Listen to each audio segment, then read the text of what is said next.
Bonjour et bienvenue dans votre JT d'Agri85 TV. Cette semaine, nous sommes en direct des semis de Maya à la Chapelle-Achard. Bon reportage!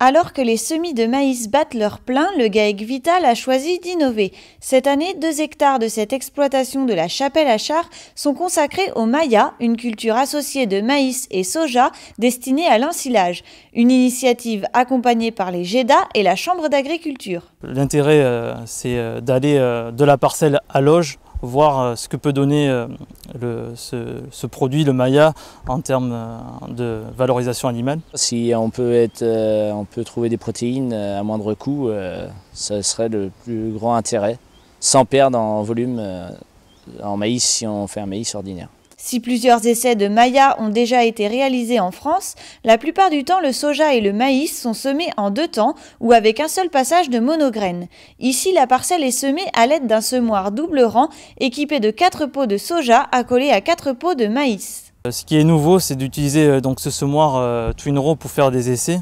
Twin Row en anglais, c'est littéralement rang jumelé. Donc là, l'idée, c'est de séparer le maïs à 20 cm du soja et d'avoir une concurrence plus limitée entre les 2 plantes. À largeur équivalente, le coût du semoir Twin Row est 2 fois supérieur à un matériel classique. Le GAEC attend donc les résultats de l'essai pour choisir de pérenniser cette culture. Il faut investir dans le semoir, donc vis-à-vis de la conjoncture, tout ça sera peut-être pas évident. Et puis après, pourquoi pas, après on fait partie d'une CUMA, on ne sait pas si ça voulait prendre, on étudierait peut-être la chose. Mais ça pourrait être un des freins quand même, le prix du semoir à l'achat. Rendez-vous dans quelques semaines pour voir comment se comportent les plantes dans la parcelle. Pour faire face à ce qui a été perdu à cause de l'épisode de grêle, les agriculteurs du secteur bocager de Bourneau ont échangé autour de Grégoire Dufour, référent départemental Prairie Fourrage. Aujourd'hui, ce qu'on peut dire, c'est que les exploitants, ils ont ramassé déjà la qualité qui a été ramassée. Il y a une partie du stock qui n'est pas forcément de qualité toujours habituelle.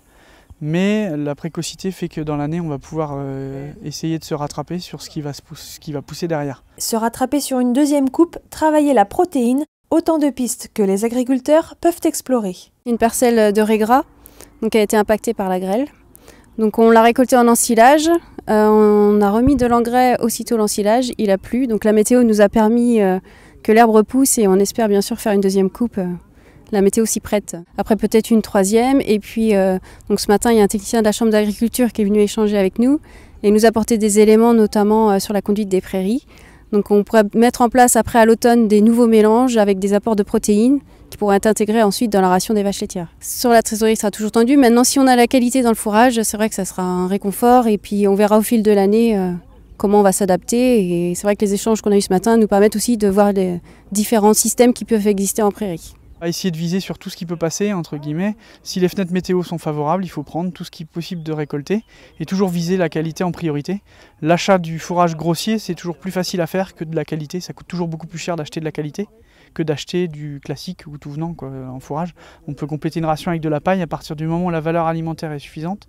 On peut mettre un peu de paille, on peut mettre du foin, on peut mettre des choses comme ça complémentaires. Mais c'est ce qui compte, c'est la valeur alimentaire.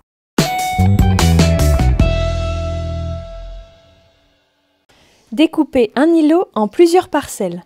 Lorsque vous avez besoin de modifier le dessin des parcelles dans un îlot, il est préférable de supprimer toutes les parcelles dessinées, puis de redécouper l'îlot en plusieurs parcelles. Supprimez les parcelles existantes. Sélectionnez la parcelle à supprimer, puis dans Outils parcelles, Supprimer parcelle et Valider. Supprimez ainsi toutes les parcelles de l'îlot. L'îlot est sans aucune parcelle, vous pouvez désormais redessiner chaque parcelle. Sélectionnez l'îlot, il devient jaune, puis utilisez l'outil Séparer îlot en 2 parcelles. Les points d'ancrage pour séparer l'îlot en 2 doivent se trouver à l'extérieur de l'îlot. Remplissez le descriptif de la parcelle, puis si d'autres parcelles sont à créer, sélectionnez la parcelle à redécouper, puis découpez parcelle. Les points d'ancrage pour séparer l'îlot en 2 doivent se trouver à l'extérieur de l'îlot.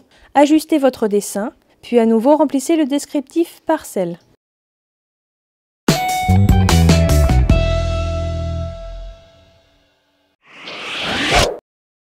Suite à l'action chez Promocash et Métro, la FDSEA et les JA de Vendée ont rencontré lundi dernier le syndicat des restaurateurs et hôteliers UMI 85 et celui des logis de France. Ceux-ci ont affiché une volonté de valoriser les sites de restauration qui s'approvisionnent en France et d'avancer sur l'affichage de l'origine des produits. La FDSEA a proposé de concevoir une communication positive et commune par des affiches et par Internet, dont un visuel spécifique pour l'origine des viandes. Un autre rendez-vous sera pris avant l'été pour valider cette communication. Réunie en conseil d'administration lundi dernier, la FDSEA de Vendée est revenue sur le travail engagé depuis plusieurs mois pour parvenir à une revalorisation des prix. La pression syndicale de la FDSEA et des JA autour du manger français se poursuit, notamment avec la rencontre des syndicats de restaurateurs. Plusieurs demandes ont également abouti, comme la disponibilité des formulaires pour le remboursement de la TIPP-TIC concernant le GNR et le gaz naturel, ainsi que les formulaires pour solliciter l'année blanche. La FDSEA et les JA ont également rappelé que les aides MSA de soutien aux agriculteurs dont le revenu est inférieur à 12 000 € doivent être sollicitées avant le 20 mai. Menées par Interbev, les journées Made in Viande se tiendront du 21 au 25 mai prochain.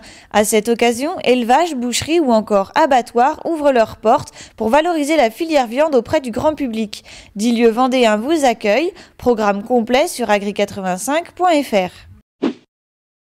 La 19e fête de la Bonnotte s'est déroulée samedi dernier à Noirmoutier.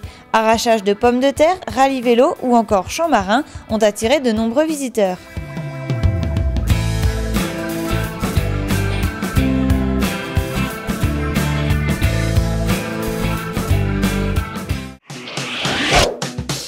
C'est la fin de votre JT, merci à tous de nous avoir suivis et rendez-vous la semaine prochaine pour toujours plus d'Actu Agri.